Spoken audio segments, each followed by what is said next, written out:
We're live. It's Inside Music Curation. Welcome. We're really excited to be back today. We have a very special guest with us today. Thanks for joining us, Toby Suckow.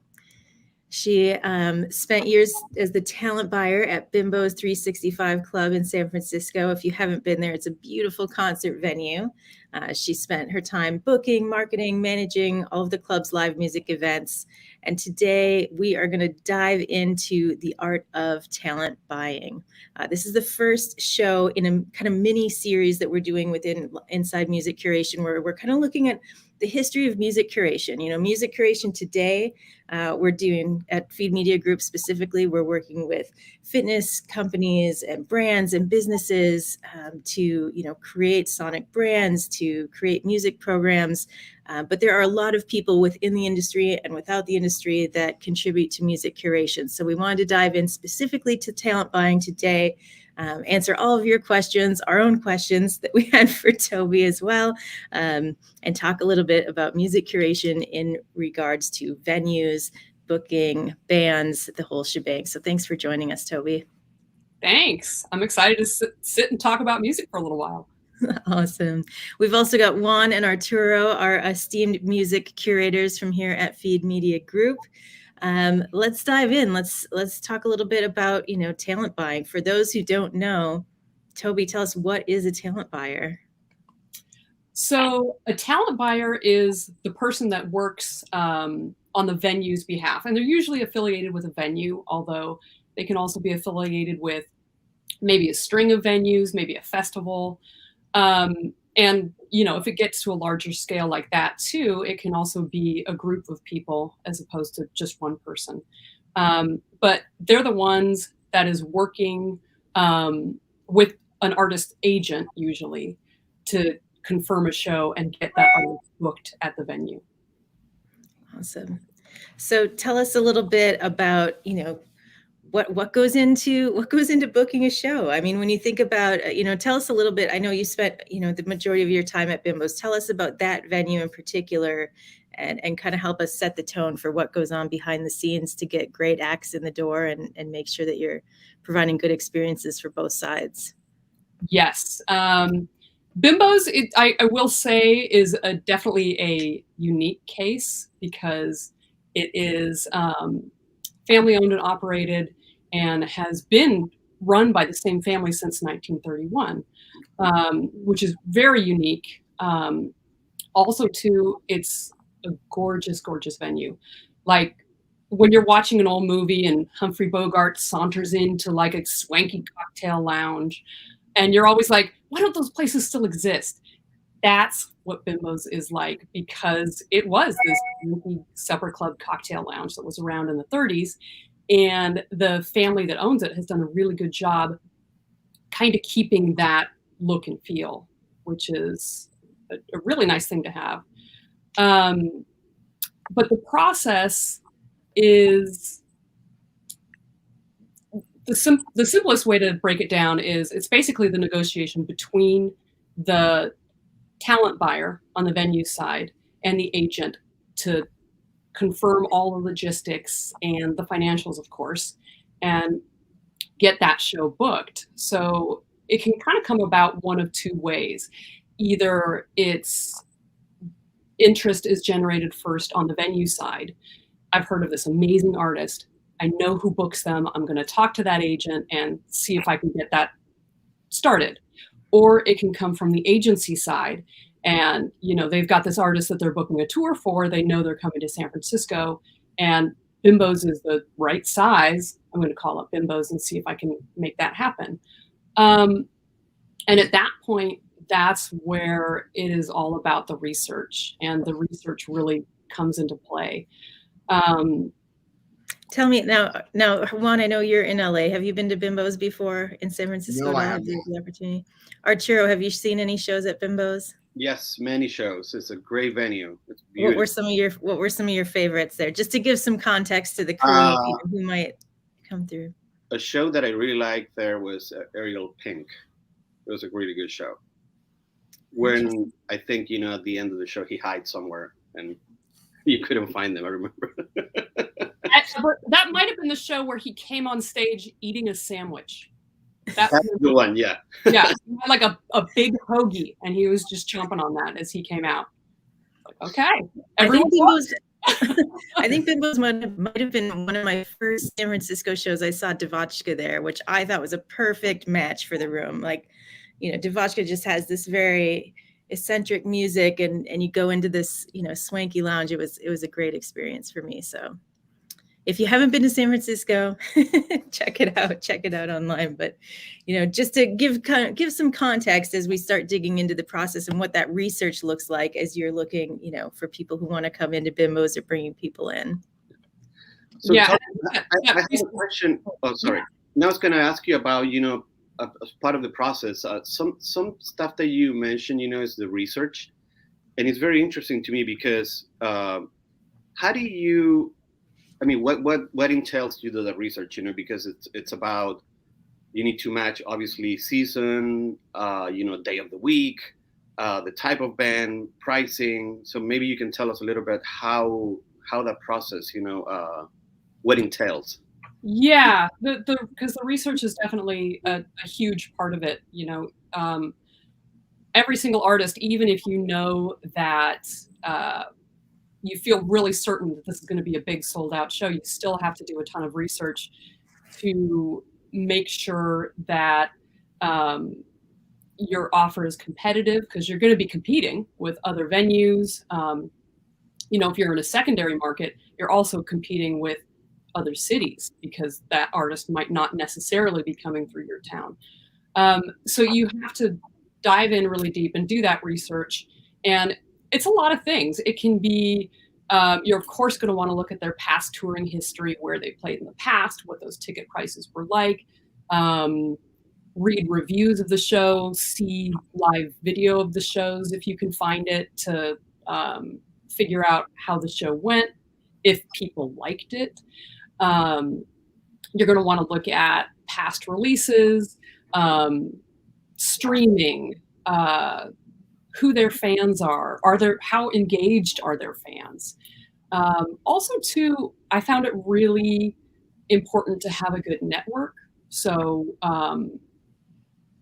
there's always people that that specialize in certain genres. There was one guy at the record store that I knew, he specialized in French pop. And so if I was going to look at any sort of French artist, he knew exactly who to call. And he could tell me all the ins and outs of what was happening with that artist. So it's always good to have people like that. And also too, I got my start as a college music DJ. I was at KUSF, and I kept that KUSF DJ shift while I was at Bimbo's. And it was a fabulous, fabulous resource to have that at my fingertips because, of course, there's all the DJs that you can talk to and who are absolute masterminds of everything about music. But also, too, you've got this crazy competent staff of the music department that is curating all the current releases. So they go through album by album, listen start to finish to every single release, review it, and decide if they think you should be giving it airplay. So there's that level of curation, which then goes down to the DJ, which is like another level of curation that's kind of curating it for the public. And in my case, I was taking that curation and using it for my own curation in order to decide about acts to book at Bimbo's. So peeling back the layers of the onion. This comes up on a lot of these shows here. There's just I think on top of curator and networks and digging in. It's great. Yeah, no, the curation process that you mentioned is very true. Even for us curators, we're always like talking amongst each other, about trends, new music that we have discovered, what works, for some clients. In the same way that when we go to a record store, someone else is curating for you there. And the latest music or what's popular or staff picks. So it's interesting how curation, kind of like trickles down or like moves around from one I mean, it's the same industry, but from one subject matter expert to the other one. So I think that's really, really interesting. I think we talk about it all the time too. It's a team effort, right? We have a team of curators here at Feed Media Group. And, while one curator may focus on a certain count or business, it's really the collective whole of you guys working together. And same thing at a radio station or at a club, it's all about building this network that you have and applying, these kind of this cultural context, right? Like you can look at the charts, you can look at the numbers, you can look at the sales, but you kind of have to have your finger on the pulse of it. And it sounds like that's really important. And I'm curious too, what works today might not work tomorrow. And we know, with the music that we're curating, you guys are going in every month and optimizing channels. What does that look like from a talent buyer? Like who you book this year, when it comes around to next year, that's probably a completely different approach. Yeah, it always is. And it's hard too, because when you're booking a show, you're typically doing it like 6 to 9 months out. And that's a big chunk of time. And there's a lot of things that can happen. You're booking it and it's usually an artist has an album scheduled to come out, but that album hasn't hit yet.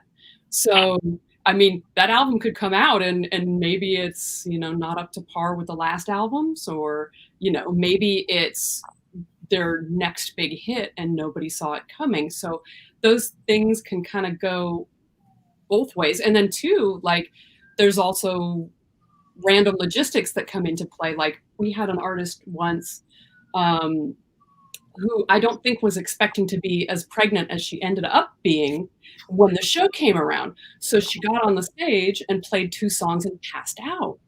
And she was fine. There was no complications, but I don't think she would have been touring that close to her due date. But, if you're looking at that far out, there was just no way to know. Yeah. Wow. Toby, I had a question for you since we were talking. There's this essence necessarily of when we are curating these shows, right? What is not necessarily the benefit? What do we get out of it, right? And for me, I know not being like a talent buyer for a venue, it's bands hitting me up and saying, "Hey, can we book with you again?" And I know for you, we talked about yesterday, you had some great residencies over at Bimbo's. Would you mind talking about any of those? Yeah, because that is, I think going to be unique to whatever venue you're at. But whatever venue you're at, you've got to know what that appeal is to the artist and how to kind of use that in your favor. And in the case of Bimbo's, it was this beautiful old supper club, and there are certain acts where that really appeals to their aesthetic so a band like Devotchka, it makes perfect sense because the music is very suited for that atmosphere, and the fans are going to love seeing them there and going there. So we'd have cases with somebody like Nico Case. She came through San Francisco her first time, came to the venue, knew she was going to love it, and she absolutely loved it. She's like, "This place is amazing. I definitely want to come here next time." And her next time through, she was just that much more popular, where she could have played much larger venues. But instead, she wanted to come and she wanted to do 3 nights consecutive sold out at Bimbo's. And I mean, that really says a lot. When things like that happen, it says a lot, not just about your venue, but also too about the experience that the artist had when you played there. I mean, you do want to make sure that you have a comfortable stage, that it's good sound, that the production goes flawlessly, and that the artist enjoys themselves and finds something that they can relate to and that they really like about the venue. And in the case of Bimbo's, it definitely was that history and that vintage feel, and also too, that club is completely haunted. So, if you guys ever do a Halloween show, I'll come back with spooky stories. But that definitely appealed to artists as well. They absolutely. It's just it's almost another olive branch or branch of curation. Like when we set up music for fitness, you know, we're thinking about where that person's at doing the fitness. You know, we're not going to be playing like songs in like a grave tempo. We're going to have things that are upbeat. So it's exciting to hear you say that. Yeah, mixing aesthetics with the music, I think, is Yes. really important. What are some of the other things that go into the negotiations, you know, as you're working, you know, working with the agents, and, you know, how do you know it's a good fit? How do you know it's going to be a success? What are some of the metrics that you're looking for? And, you know, what is the equation for putting together the right show? I mean, that really is the hard part right there, right? Like, you will never know exactly how many tickets at what price point is going to work and what's not going to work. So it is, I mean, it's always a gamble, and you hope to get it exactly right. And it's hard too with a club of Bimbo's size. When you're dealing with a 700 person venue, you know, if you have 400 people show up, that's not a good night. You know, I mean, that's still a lot of people to get to come out of their house and buy a ticket and be there. But, you know, that's not going to be a successful night for the venue or for the band. And so in terms of those metrics, you've got to look at what that band's draw is like. It all comes back to the research and just trying to figure out that sweet spot. You know, last time they sold this many tickets. Are they ready now to sell this many? Hopefully, and you hope for the best. I think another part that comes to mind when I think of curation and venues is supporting acts. And, you know, I've heard various, you know, takes on who decides the supporting act. You know, how much does that drive the decision? Tell me a little bit about, you know, the correlation between the supporting act, the headliner, and what that does when you're putting shows together. So that part can really vary just based on whether the supporting act is coming along with the headliner. That happens a lot of times, and it's usually because maybe that supporting act has the same booking agency, same management, same record label, that type of thing. And it makes sense too, because they're putting this opening act out with this headliner because they want to get national exposure for a band that's just starting out, which can sometimes be a really amazing thing. There were a couple of times at the club where we had openers that were coming along with the headliner, and, you know, I'd always, of course, check them out the second we knew that they were coming and figure out who they were and what was going on with them. But I remember at one time, the Strokes came as the opener for the Doves. And this was before their first EP had even come out. And I was kind of checking them out. What's this band all about? And I got an advance copy of that EP, and I was like, oh my gosh, this is going to be huge. Called on my friends. You guys got to see this. And, you know, we had Brandi Carlile on once as an opener for Sean Colvin, and that was before her single The Story had come out. So, you know, she was still kind of trying to get that exposure. So it is fun whenever you go out to see a live show to get there a little bit earlier and to check out that opener, because they're on there for a reason. And if that opener doesn't come from the agency side, then you've got a little more freedom to book somebody local, which is always super fun. And I always really enjoyed that part. And I have some really close friends that book the smaller clubs in San Francisco, which I also think is really important for a talent buyer. So, you know, I could call my buddy at the Elbow Room or the Hemlock and say, hey, you know, I've got this headliner. Is there anybody that's doing really good that you think would help? And also too, you know, just there were some times that I could kind of make some magic happen. Like at one point we had Daniel Johnston as the headliner, and his thing was that he would come and he wanted an opening act that would not just be his opening act, but that would also back him for the second half of his show. Amazing. Which is very cool. But it also meant that you had to have an opener that would want to take on this extra chore of learning his set as well as their own. And we ended up using the OCs, and it was phenomenal. It was such a good pairing. And, it's one of those things like, I'm not a big fan of people with their iPhones out recording every single show, but there are a couple moments where I'm like, man, I sure would like to see video of that show. That's great. This is, thank you for, for telling us all these stories. They're super fun and cool to hear. I also wonder if there is a sense of like when you're curating, because we are actually curating, like the venue for, an amount of time. And when you have that opportunity to pick local bands, is there a sense amongst, like maybe talent buyers in the city that, oh, we should support, this band, we should put it up, like is that sense of like community, and then being like, we really should support this band, because they're really good. I'm not sure if I'm being clear, but,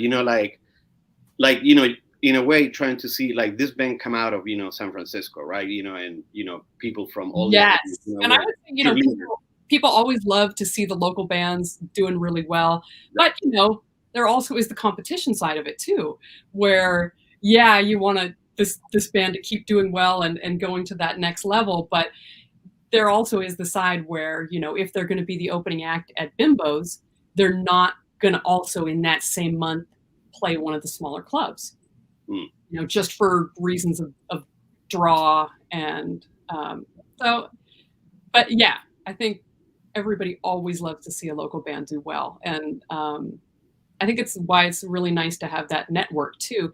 And I don't know if it's true in every city, but in San Francisco, the talent buyers all knew each other and got along well. And there was kind of an openness about calling and asking about things.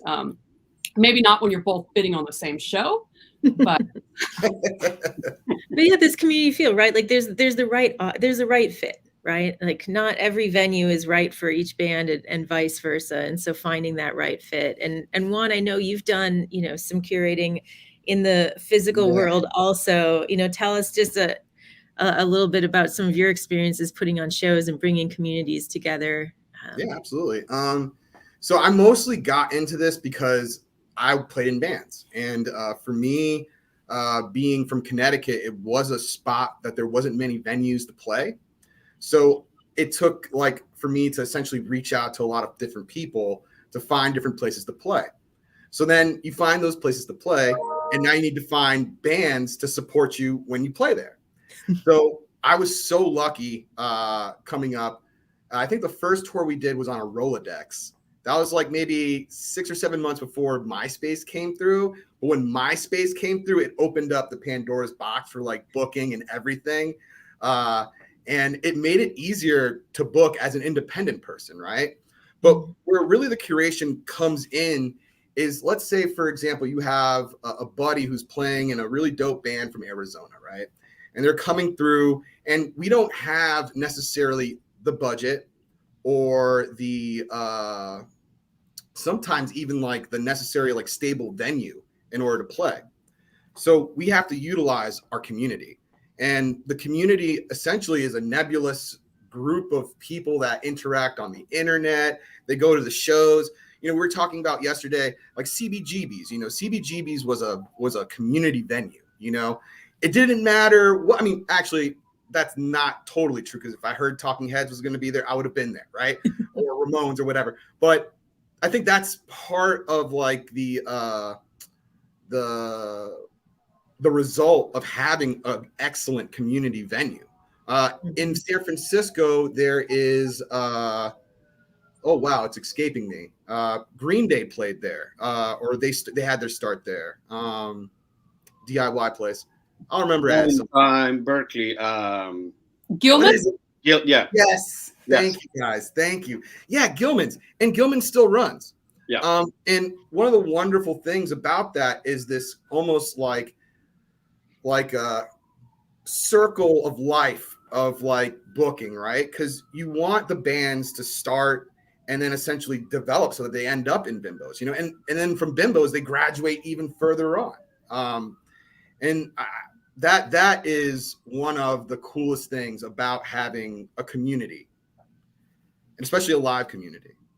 Yeah, 100%. Well, I think everyone's probably eager to see those communities rebuild themselves after we've been through COVID. I know in the Bay Area, we lost a lot of venues, but there's some new ones opening up, and people got really creative, and there were outdoor shows and driveway shows. And, I think it's going to be a really amazing time for music and for communities to rebuild themselves and reinvent themselves and come out and see some really cool new artists and platforms coming through. I think it's an exciting time.